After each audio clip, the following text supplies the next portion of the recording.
stated here. Now the next thing is take a look. When I take limit of as change in x goes to 0 of a raised to power x, there's no change in x here. This works out to be a raised to power x. When I take limit of a raised to power x with respect to change in x, there is no change in x in this quantity. So the whole of this works out to a raised to power x. Okay. So now our goal will be to evaluate this quantity. Now, just a short to evaluate that quantity, I will do a quick evaluation here, but I'll go into details.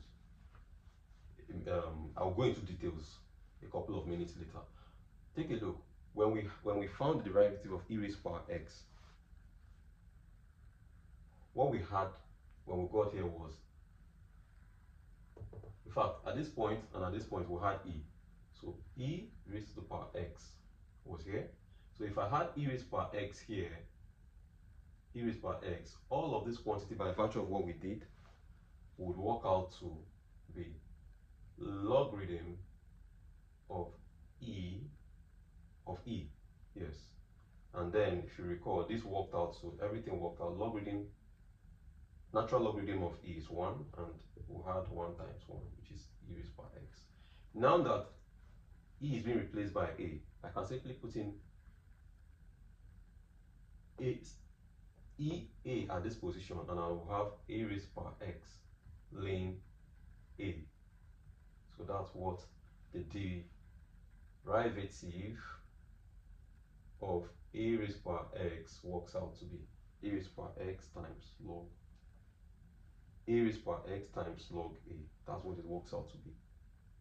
But just in case if you didn't follow through the previous class, the e raised to power finding derivative of e raised to power s class, I would also I pretend I'll work this out in details here. I'll still work all of this out in details here. So this, we don't have a problem with this. So how do we evaluate this? We can also do the transformation we did earlier by saying let the numerator here, let the numerator be equals to n.